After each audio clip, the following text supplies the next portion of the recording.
देखो कैसे काले बादल आसमान में छा रहे हैं। मुझे तो डर लग रहा है। डरपोक कहीं का, तुझे तो हर चीज से डर लगता है। वैसे माँ, लगता है कि झमाझम बारिश होगी। बारिश का मौसम था। हर तरफ काले घने बादल छाए हुए थे और जोरों शोरों से बिजली कड़क रही थी। तभी अचानक से मोहल्ले के सभी घरों की बिजली भी चली जाती है और हर तरफ अंधेरा हो जाता है। अरे चिंटू मिंटू, लाइट भी चली गई। एक काम करो, जल्दी से वो बड़ी वाली मोमबत्ती जला दो जो पिछली बार पापा लाए थे। अच्छा मम्मी, अभी जलाते हैं। चिंटू मिंटू जल्दी से मोमबत्ती जला देते हैं। मोमबत्ती से पूरी झोपड़ी में रोशनी फैल जाती है। तभी अचानक से बाहर तेज बारिश भी शुरू हो जाती है। मम्मी देखो ना, बारिश शुरू हो गई। अब पता नहीं पापा काम से कब लौटेंगे। हाँ मम्मी, बारिश की वजह से उन्हें वहाँ खेतों में और ज्यादा देर के लिए रुकना पड़ेगा। क्या कर सकते हैं बच्चों, अब बारिश को तो नहीं रोक सकते ना। और पापा तो तभी आएंगे जब बारिश रुकेगी, वरना वो बहुत भीग जाएंगे। तुम दोनों उनके आने का इंतजार करो। ये सब सुनकर वहीं पास में बैठी प्रेमा की सास रेशमा बच्चों से कहती है, चिंता मत करो बच्चों, अभी थोड़ी देर में ही बारिश रुक जाएगी, फिर तुम्हारे पापा आ जाएंगे। अरे प्रेमा, तब तक तुम खाना बना कर रख दो ना। हाँ माँ जी, मगर मुझे तो समझ ही नहीं आ रहा कि क्या बनाऊं। सिर्फ प्याज टमाटर मिर्च ही है, कोई और सब्जी भी नहीं है। रोटी के साथ क्या खाएंगे फिर? अरे तो तू सब्जी क्यों नहीं लाई बाजार से? तुझे पहले से सोच कर रखना चाहिए था ना। क्या करूं माँ जी, बाजार में इतनी महंगाई है, इसीलिए पिछले एक हफ्ते से मैं ठीक से सब्जी ला ही नहीं पा रही। तो फिर क्या किया जाए?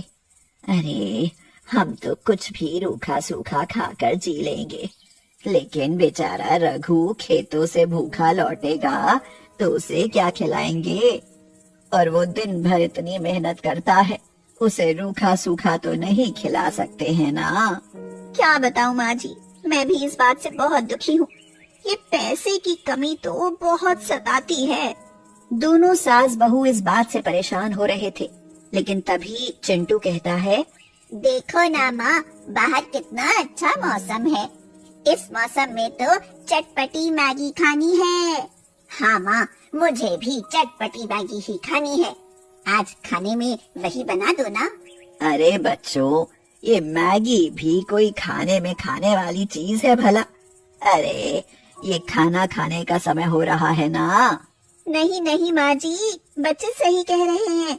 घर में मैगी के कुछ पैकेट पड़े भी हुए हैं। इनके स्कूल में एक अमीर लड़की का जन्मदिन था ना, तो उसने सबको टॉफी के पैकेट और मैगी बांटी थी। और प्याज टमाटर और मिर्च भी है। तो मैं एक काम करती हूँ, गर्मा गर्म चटपटी मैगी ही बना लेती हूँ। झट से बन भी जाएगी और सबको अच्छी भी लगेगी। अच्छा, अगर तुझे सही लग रहा है तो फिर ऐसा ही कर बहू। ठीक है बच्चों, वो डब्बे में से मुझे मैगी के पैकेट निकाल कर दो, मैं अभी बना देती हूँ। प्रेमा मैगी के 4 पैकेट लेती है और चूल्हे पर बड़ी सी कढ़ाई चढ़ा देती है। बाहर बारिश भी अब हल्की हो गई थी। प्रेमा जल्दी से बारीक प्याज टमाटर काट लेती है और साथ में लाल मिर्च अदरक लहसुन को कूट कर उसका पेस्ट बना देती है। लो, ये भी हो गया। अब बस कढ़ाई में सब्जियां और ये मसाला पेस्ट डालकर मैगी चढ़ा दूंगी। वो ठीक ऐसा ही करती है। थोड़ा सा तेल डालकर पहले उसमें प्याज टमाटर डालती है और फिर वही मिर्च लहसुन और अदरक का पेस्ट डाल देती है। थोड़ी ही देर में पूरे घर में चटपटे मसाले की खुशबू फैल जाती है। वाह मम्मी, क्या खुशबू है। खुशबू से ही मजा आ गया। स्वाद तो एकदम लाजवाब होगा। मुझसे तो रहा ही नहीं जा रहा है। जल्दी से पापा आए और हम मैगी खाएं। तभी अचानक से रघु भी भीगता भागता घर आ जाता है। अरे मैं आ गया। ओफो, आज तो बारिश ने दिमाग ही खराब कर दिया। रुक ही नहीं रही थी। वापस आने में कितनी देरी हो गई। वैसे ओहो, कितनी अच्छी खुशबू आ रही है यहाँ तो। क्या बन रहा है भाई? अभी तो मैंने सिर्फ प्याज टमाटर मिर्च का छौंका लगाया था। अभी तो मैगी बनाना बाकी है। आप जल्दी से कपड़े बदल लीजिए, वरना आपको जुकाम हो जाएगा। हाँ हाँ, अभी बदलता हूँ। मैगी की खुशबू तो बहुत अच्छी है, लगता है लाजवाब स्वाद वाली मैगी खाकर आज मजा ही आ जाएगा। रघु कपड़े बदल लेता है और चिंटू, मिंटू और रेशमा के साथ जमीन पर बैठकर मैगी पकने का इंतजार करने लगता है। उधर प्रेमा ने अब कढ़ाई में पानी डाल दिया था और मैगी और मसाला डालकर पकने के लिए रख दिया था। मैगी की खुशबू सिर्फ प्रेमा की झोपड़ी में ही नहीं बल्कि बाहर मोहल्ले में भी सब जगह फैल जाती है। लीजिए, बन गई हमारी चटपटी मैगी। अभी सबको गर्मा गर्म निकाल कर देती हूँ। लेकिन जैसे ही प्रेमा मैगी निकालने लगती है, उसकी झोपड़ी के बाहर दो लड़कियां आकर खड़ी हो जाती हैं। बारिश की वजह से वो भी थोड़ा बहुत भीग गई थी। अरे पूजा, हम तो पूरा भीग गए। हाँ, सही कहा। लेकिन देखो, यहाँ कितनी अच्छी मैगी की खुशबू आ रही है। हाँ, सच कहा पूजा। लगता है ये इस घर के अंदर बहुत ही चटपटी मसालेदार मैगी बन रही है। रिया और पूजा को नहीं पता था कि उनकी बातें झोपड़ी के अंदर बैठे लोग सुन रहे थे। ये सब सुनकर प्रेमा कहती है, माँ जी, हम ये दोनों लड़कियों को भी घर के अंदर बुला लें क्या? लगता है उन्हें भी बहुत भूख लग रही है। हाँ प्रेमा, सही कह रही है तू। एक काम कर, उन्हें भी बुला ले। जो कुछ है सबको आपस में बांट कर खाना चाहिए। यही तो इंसानियत है। प्रेमा जल्दी से झोपड़ी के बाहर जाती है और उन दोनों लड़कियों से कहती है, बाहर बारिश हो रही है तो आप दोनों भी झोपड़ी के अंदर ही आ जाओ। अभी अभी मैंने गरम गरम मसालेदार मैगी बनाई है। क्या क्या सच में हम आ सकते हैं? अरे वाह, आपका दिल तो बहुत बड़ा है। हाँ, सच में मुझे तो बहुत भूख भी लग रही थी। आपका बहुत बहुत शुक्रिया। दोनों लड़कियां जल्दी से झोपड़ी के अंदर आ जाती हैं और प्रेमा के परिवार वालों के साथ ही जमीन पर बैठ जाती हैं।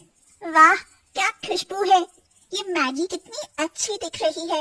अरे, खाने में भी बहुत अच्छी है। अभी निकालती हूँ सबके लिए। हाँ माँ, जल्दी दो, अब और नहीं रहा जाएगा। प्रेमा जल्दी से सबके लिए कटोरी में मैगी निकालती है और सब खाते हैं। मैगी खाते ही सबके मुंह से एक ही बात निकलती है, वाह वाह प्रेमा, मजा आ गया। क्या मैगी है, एकदम चटपटी, एकदम मसालेदार। मतलब कि इसका तो कोई जवाब ही नहीं है, एकदम लाजवाब। वाह। हाँ मम्मी, मैगी खाकर मजा आ गया। तो फिर तो सब लोग मन भर कर खाओ। जैसे ही सब लोग अपनी अपनी मैगी खत्म करते हैं, बाहर बारिश भी बंद हो जाती है। ये देखकर रिया और पूजा उठ जाते हैं।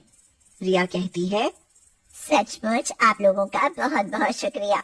आपकी मैगी इतनी अच्छी थी और आपने कम मैगी होने के बावजूद भी हमें खिलाई। आपको तो मैगी बनाकर बेचना शुरू कर देना चाहिए। देखना, आपकी खूब कमाई होगी। अरे, लोगों की लाइन लग जाएगी आपके पास मैगी खाने के लिए। हाँ, सही कहा पूजा ने। अगर आप मैगी बेचना शुरू करें तो हम जरूर आएंगे। अच्छा, अब हम चलते हैं। आपका फिर से शुक्रिया। दोनों लड़कियां चली जाती हैं, मगर प्रेमा को उनकी एक बात बहुत सही लगती है। बच्चों के सोने के बाद वो अपनी सास और पति से कहती है, माँ जी, रघु जी, आप जानते हैं कि घर में पैसों की कितनी कमी चल रही है और खेतों से भी पैसा तभी मिलेगा जब धान की कटाई होगी। तब तक हम क्या करेंगे? प्रेमा, ये चिंता तो मेरे दिमाग में भी बहुत दिनों से चल रही है, लेकिन समझ नहीं आता कि इसका करे क्या। खेतों में काम करने में ही इतना वक्त चला जाता है, मैं कोई और काम भी तो नहीं कर पाता। फिर हम क्या करें? इसीलिए तो मेरे पास एक बहुत अच्छा आइडिया है। वो जो लड़कियां आई थी ना, उन्हें मेरी मैगी कितनी अच्छी लगी थी ना, तो मैं सोच रही हूँ कि मैं इस बारिश के मौसम में चटपटी मैगी बनाकर बेचना शुरू करूँ। ऐसे मौसम में लोग जब मेरी मैगी की खुशबू सूंघेंगे ना, तो वो खुद को इसे खाने से रोक नहीं पाएंगे। हाँ वाह, हाँ वैसे बहू की बात तो सही है। उसकी मैगी की खुशबू और स्वाद दोनों ही एकदम कमाल होता है। लेकिन ये मैगी बेचने के लिए हमें पहले बहुत सारे मैगी के पैकेट और सब्जियां और मसाले भी तो लाने होंगे ना, वो कैसे लाएंगे? अरे उसकी चिंता मत करो रघु बेटा, मैंने इतने सालों से कुछ पैसे जोड़ कर रखे हैं। तुम लोग वो ले लो और अपना ये काम शुरू करो। इससे हमें जरूर बहुत फायदा होगा। हाँ ठीक है फिर प्रेमा, कल से ही तुम ये काम शुरू करो। मुझे पूरा विश्वास है कि ऊपर वाला भी हमारा साथ जरूर देगा। ठीक है, मैं कल से ही ये काम शुरू करूंगी। अगले दिन सुबह सुबह प्रेमा बाजार से खूब सारे मैगी के पैकेट, सब्जियां और मसाले ले आती है। शाम होते ही जैसे मौसम खराब होने लगता है, प्रेमा झोपड़ी के दरवाजे के पास ही बैठकर मैगी बनाने लगती है। थोड़ी देर में मैगी की खुशबू सारे मोहल्ले में फैल जाती है और सब अपने आप ही वहाँ खींचे चले आते हैं। अरे प्रेमा भाभी, ये आपने मैगी बनाने और बेचने का काम कब शुरू किया? आज ही शुरू किया है बहन, बस आप सबका ही सहारा है। आइए ना, खाकर देखिए, सिर्फ 30 रुपए प्लेट है। अच्छा, ये तो बहुत अच्छा किया। अरे तुम्हारे हाथ में जादू है, ये तो सबको पता है। चलो जल्दी से खिला दो, ऐसे मौसम में चटपटा खाने का मजा ही कुछ और है। प्रेमा जल्दी से उस औरत को गरम गरम मैगी खिलाती है। अरे बहन, क्या स्वाद है! आहा, मतलब कि एकदम कमाल का स्वाद है। मैं अपने घर में भी मैगी बनाती हूँ, लेकिन ऐसा स्वाद नहीं आता है। प्रेमा अपनी मैगी की तारीफ सुनकर बहुत खुश होती है। अरे आपका धन्यवाद बहन। थोड़ी ही देर में वहाँ से आने जाने वाले लोग भी खुशबू की वजह से मैगी खाने के लिए रुकने लगते हैं। उन्हीं में वो 2 लड़कियां भी थीं, जिन्होंने प्रेमा को मैगी का ठेला लगाने की सलाह दी थी। अरे वाह, आपने तो सच में मैगी का ठेला लगा लिया है। वाह वाह, अब तो ये मैगी रोज खाने को मिलेगी। हाँ, जल्दी से हमें 1-1 प्लेट मैगी दे दीजिए। अरे नहीं, 2-2 प्लेट दीजिए। आज तो मन और पेट दोनों भर के खाएंगे। और ऐसे ही एक ही दिन में प्रेमा की खूब कमाई होती है। वाह बहू, तुमने तो एक ही दिन में कमाल कर दिखाया। तुम्हारी मैगी सबको खूब पसंद आई। देखना, अब वो सब बार बार इसे खाने आएंगे। माँ जी, मेरे पास एक और आइडिया है। आप तो जानती ही है ना कि शाम होते ही यहाँ बिजली चली जाती है और फिर पूरे मोहल्ले में अंधेरा छा जाता है और लोग उसमें कितना बोर होते हैं और परेशान होते हैं। हाँ, तो उससे मैगी का क्या लेना देना? अरे उस वक्त अगर लोगों को मैगी खाने को मिलेगी तो उन्हें और भी ज्यादा मजा आएगा ना। अरे हाँ, ये तो तुमने एकदम ठीक कहा। हाँ, इसीलिए उसी समय मैं मैगी फिर से बनाऊंगी, जिससे सब घरों में मेरी मैगी की खुशबू फैल जाएगी और फिर ऐसे में सब लोगों को मैगी खाने का और ज्यादा मन करेगा। बात तो एकदम सही कह रही हो प्रेमा। जब घर में लाइट जाती है तो लोग हमेशा घर से बाहर निकलते हैं और हमें इस चीज का फायदा उठाना चाहिए। तुम तो बहुत समझदार हो प्रेमा। फिर क्या था, जैसे ही शाम होती थी और घरों की लाइट जाते ही रेशमा अपने घर के बाहर बैठकर मैगी बनाने लगती थी और मोहल्ले भर के बच्चे और बड़े वहाँ मैगी खाने आ जाते थे। आइए आइए, चटपटी मैगी खाइए, बारिश में बोरियत को दूर भगाएं, चटपटी मैगी खाएं। देखते ही देखते प्रेमा के ठेले पर भीड़ लग गई और इसी तरह से प्रेमा मोहल्ले की बारिश में मशहूर चटपटी मैगी बनाने वाली के नाम से मशहूर हो जाती है।